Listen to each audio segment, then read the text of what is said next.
All right, with 2024 officially in the books, it's only fitting to do one final look back at the year that was and do my complete 2024 year-end review of all things analytics and monetization. So this video is really designed for anyone who's brand new or curious to see what 5 months of trying to grow on YouTube actually looks like.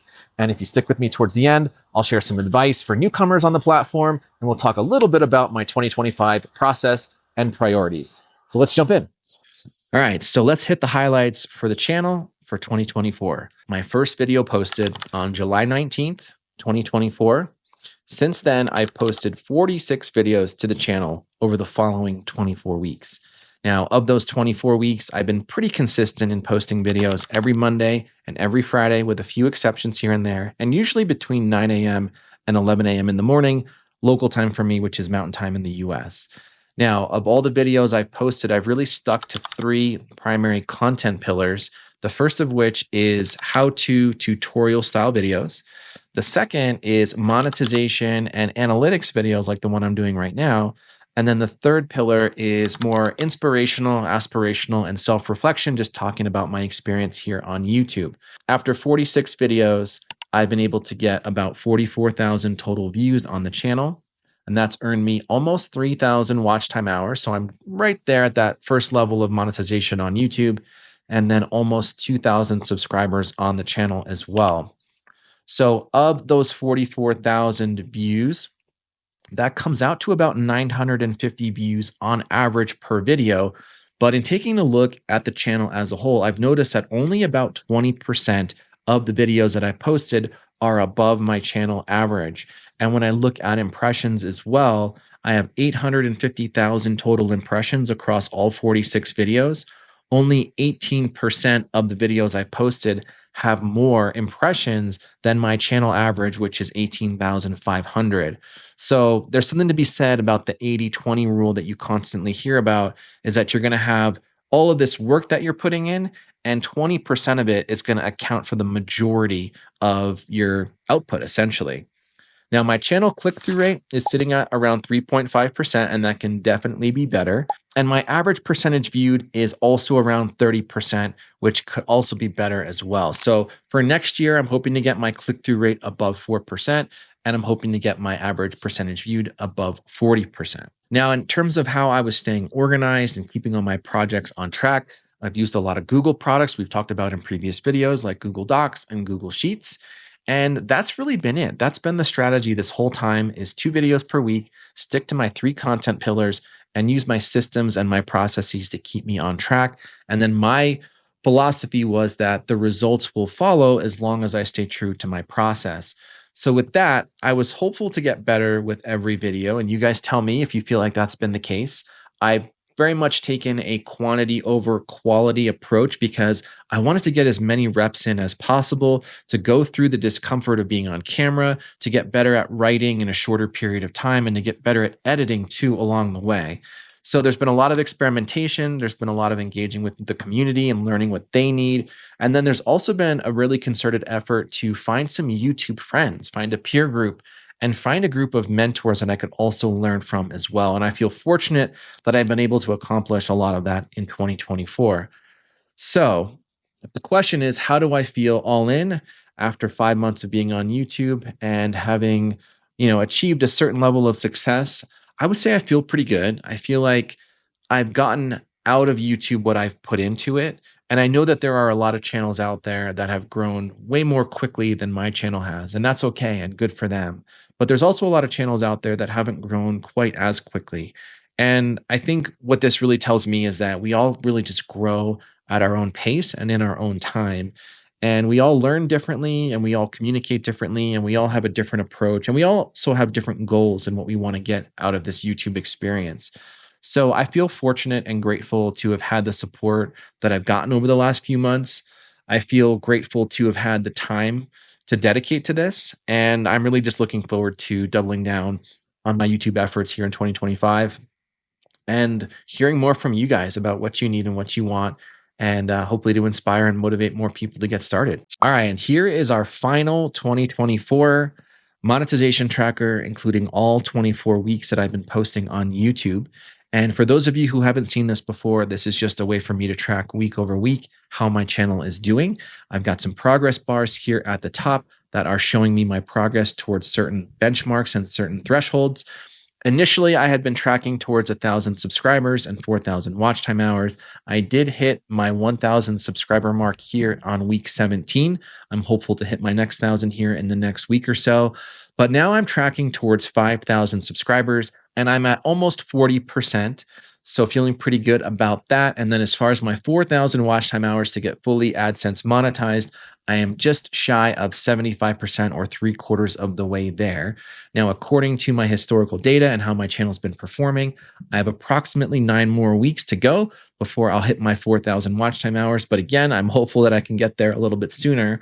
All in, you can see here week by week how I've been doing on the channel. I've broken it out by views, by watch time hours, average percentage viewed, click-through rate, the number of subscribers and impressions that I've gotten on the channel.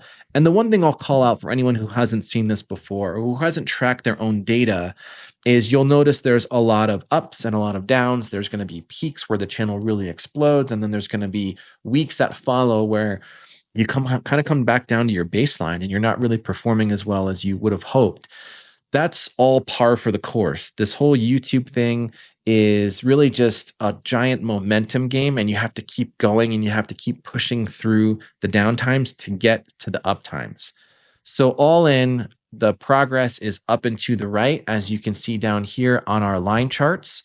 You'll notice again, week 17 is indicated in black to show that that's where I hit my first 1,000 subscribers. But the progress is up and to the right. I'm just shy of 40% for my 5,000 subscribers, and then just shy of 75% on my watch time.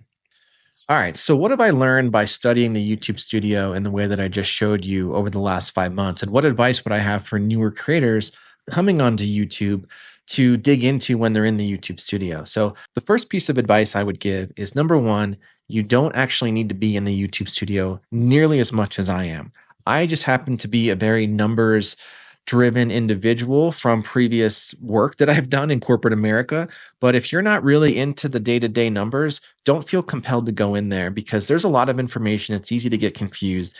And you really need to have, I would say, several months worth of data for you to really start to take action on some of the insights that you're seeing in the YouTube studio. So, also, don't focus too much on the day to day and week to week movement in the numbers. Try to take a zoomed out approach and focus more on the monthly and the quarterly progress. Because if you spend too much hyper focusing on the day to day stuff, you're really doing yourself a disservice. You could be spending all of that time writing and researching and coming up with better video topics. The third thing I would say is that consistency is really important on YouTube, at least for me, in my experience, posting twice per week, getting as many reps in as possible. I think that's helped grow my channel and help my viewers and my audience understand what my channel is really about. It also helps the algorithm too when they see more videos from you coming out, attracting a similar viewer profile. They can then start to categorize your content in a more meaningful way to give you more and more impressions to other people who might be interested in your content. And then finally, the three metrics I would focus on most in the YouTube studio when you do go in there to analyze your channel is the number of impressions is important to know. The click-through rate on your videos is also important to know, and your average percentage viewed is important to know. Impressions is important because if you're not getting that many impressions, you're certainly not going to get the views. The way to get more and more impressions is to obviously grow your subscribers. And the way you do that is by having content that people actually want to watch and are attracted to your channel for, but then also by encouraging people to like your videos, to add comments to your videos, and then for you to respond and to create a lot of dialogue and conversation in your videos in the comment section. The more discussion and likes that YouTube sees within your videos, that sends a positive signal to the algorithm to push your video out to more people, thus giving you more impressions. Now, the second is click-through rate. This is important. Your topic, your title, and your thumbnail all feed into your click-through rate.